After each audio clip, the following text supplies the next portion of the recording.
Hi everyone. So the title for these notes is continuity and end behavior.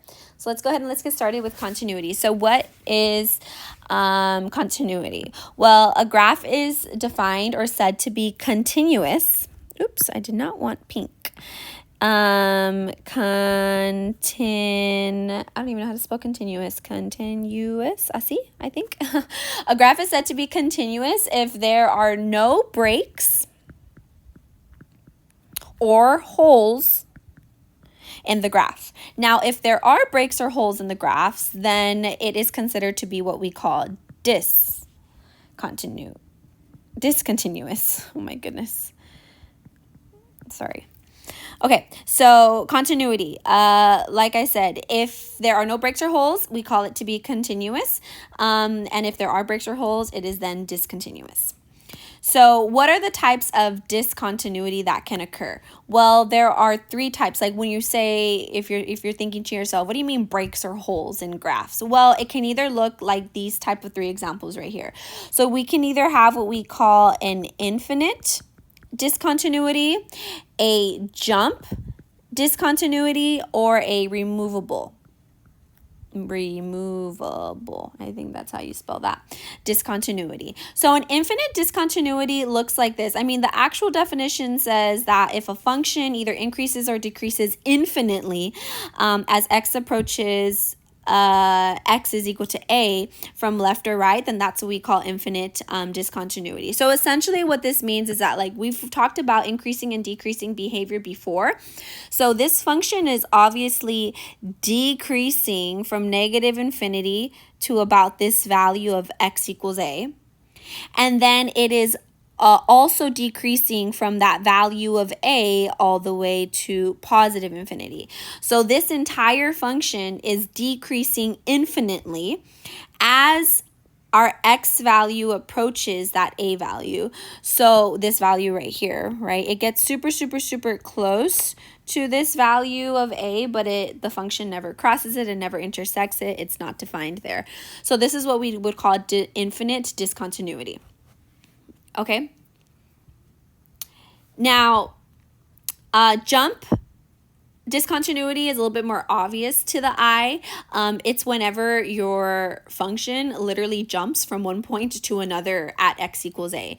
So for example, this graph, it looks pretty continuous, but then whoop, it reaches this value of a, this x value of a, and then it jumps all the way up here to then be defined. So whenever it reaches its a, it is not defined down there. It's telling you there's an open hole. It's not defined there. Instead, it's defined up here, and then the entire graph jumps up to that value. So that's jump discontinuity. And then lastly, we have removable discontinuity. That occurs whenever a graph looks pretty continuous, but then it's just going to tell you, you know what, this value of x is equal to a, it's just not defined there, and we're just going to remove it from the graph and then continue on. Okay, so if you don't see either removable discontinuity, jump discontinuity, or infinite discontinuity occurring, then you can assume that your function is continuous, right? For example, this one up here is pretty continuous. There's no holes, there's no jumps, and then there's no asymptotes, right? There's no values that this function is either increasing or decreasing on to infinity. All right, so being able to identify these types of continuity is going to be important for today. So it says to determine the function, if the function below is continuous, and if it's not continuous, you have to identify the type and the location of the discontinuity that is occurring. So I'll go ahead and do maybe 2 of these for you all, and then you all can practice them the rest yourself. So I'll do number 1. Let's start off with number 1. Number 1, is this function shown to be continuous? Well, it's for sure not continuous. It does not. It does have some breaks and some holes in it. More specifically, the type of discontinuity that is occurring here is jump discontinuity. Why? Because it looks like discontinuity. It's jump discontinuity because it looks like this function, it starts off here And then once it reaches this x value, it completely jumps down here and then carries on to a function like that. So what is that x value where this jump discontinuity is occurring? Well, it's at x equals -1, -2, -3, -4, -5. So at x equals -5 is where that jump discontinuity is occurring. And we'll learn later in this class why, -5 is an important value to this function. But for now, we're just identifying these types of continuity. All right, I will also do let me jump to number 6. Let's see if we can figure out number 6. So, is number 6 continuous? Well, it for sure is not continuous. We definitely do see some types of breaks and holes in it. So it looks like this function, it starts off over here and it's decreasing, decreasing, decreasing, decreasing, decreasing, decreasing. And then once it approaches this x value right here, it just continuously goes on to infinity. So I see continuous decreasing behavior from negative infinity to about this value right here. And then from that value, it then picks up here. So this is what we would describe as infinite discontinuity. I'm just going to write discon because I don't want to write the whole word out. Now, at what x value does this infinite discontinuity occur at? Well, it occurs at approximately x equals 2. Okay, but that's not the only type of discontinuity that I see here. Now, once we've made it past that part, it doesn't just continue to decrease forever. It looks like we are removing... Oops, I did not mean to do that in pink. I mean in blue. It looks like we are removing this value and then we continue on with our decreasing behavior. So there is also a removable discontinuity here.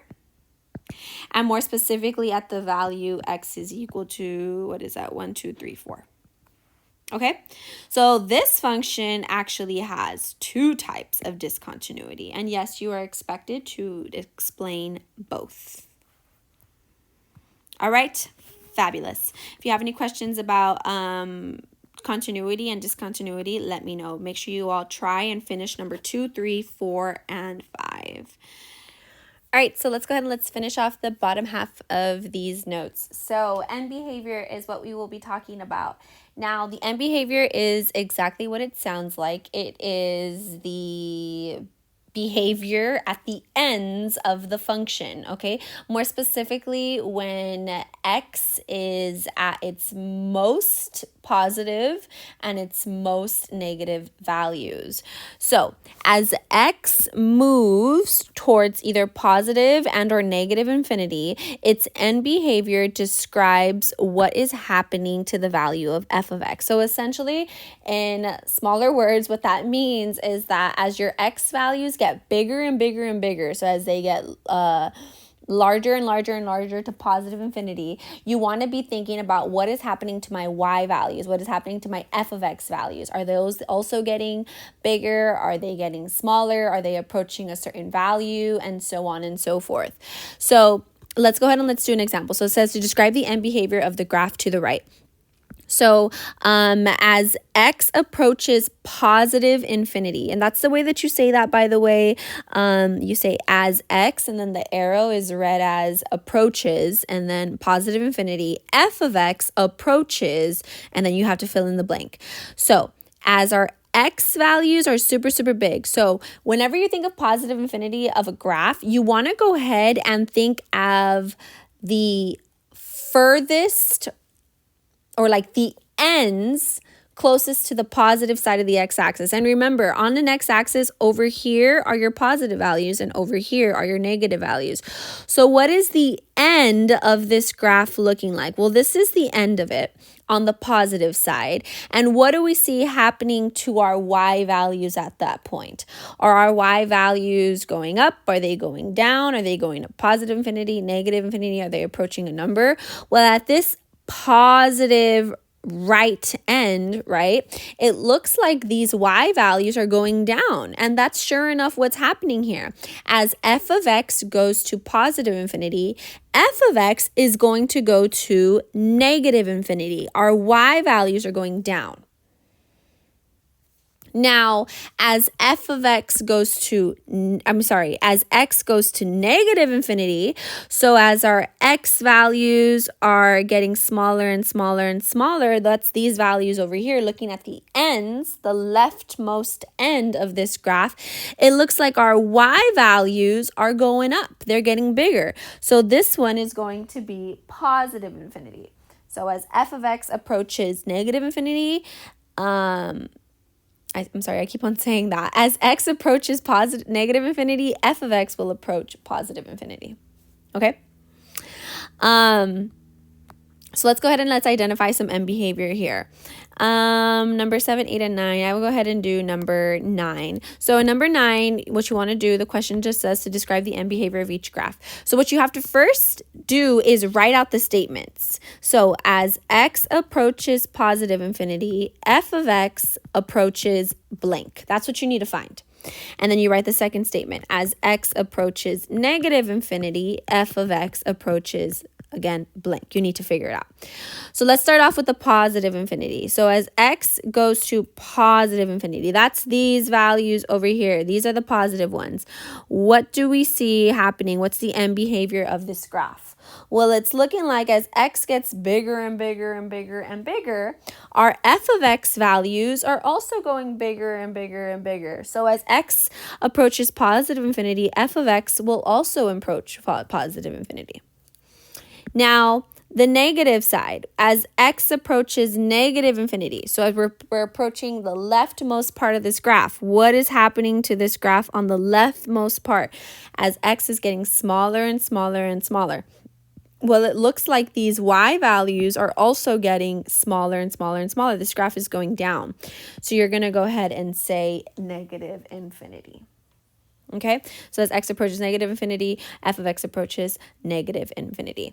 Now, I know that there's a little bit happening here in the middle, but in this middle section, this is actually just some infinite discontinuity happening here. We've talked about this before. This graph is technically, it has some discontinuity in it. It has infinite discontinuity specifically. It looks like this graph, something really funky is happening at approximately, what is that, x equals -1. So please do not use that discontinuity to kind of mess with or distract you when it comes down to end behavior.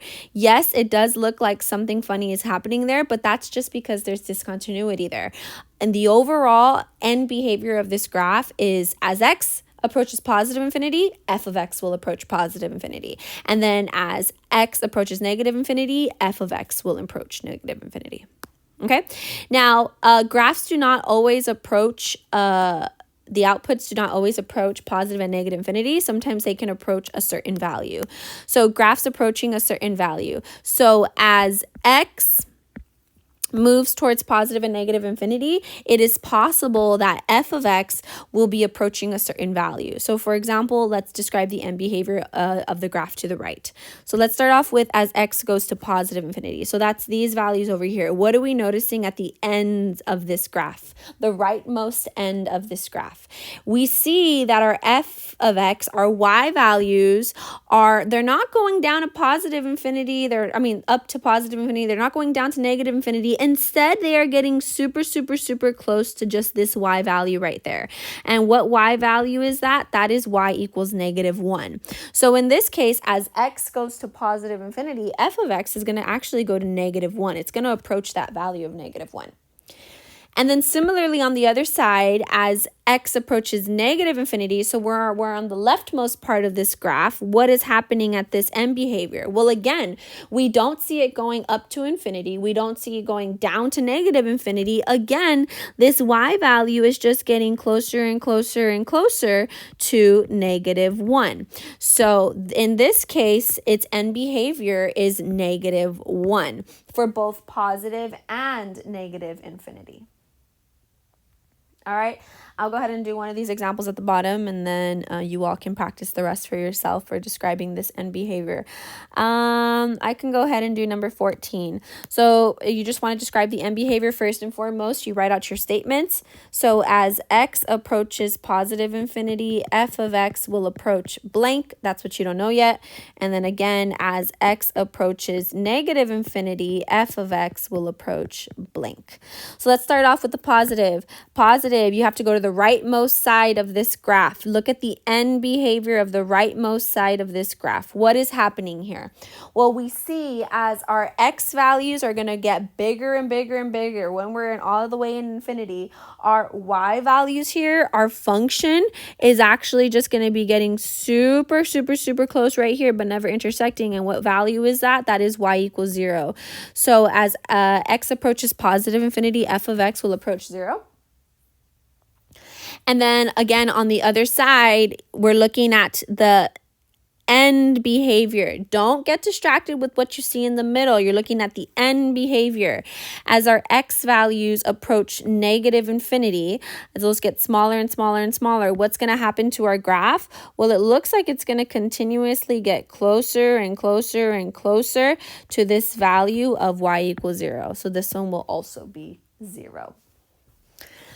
All right, I think that's it that I'm going to do. The rest you guys can practice for yourself. End behavior, remember, you're looking at the ends of the graph. Don't get too distracted with what's happening in the middle. Don't let that distract you. Just like here, I did not let this distract me here. Yes, is there some type of discontinuity happening here? 100%. There is some infinite discontinuity happening down here at this value of y is equal, or x is equal to 1, 2.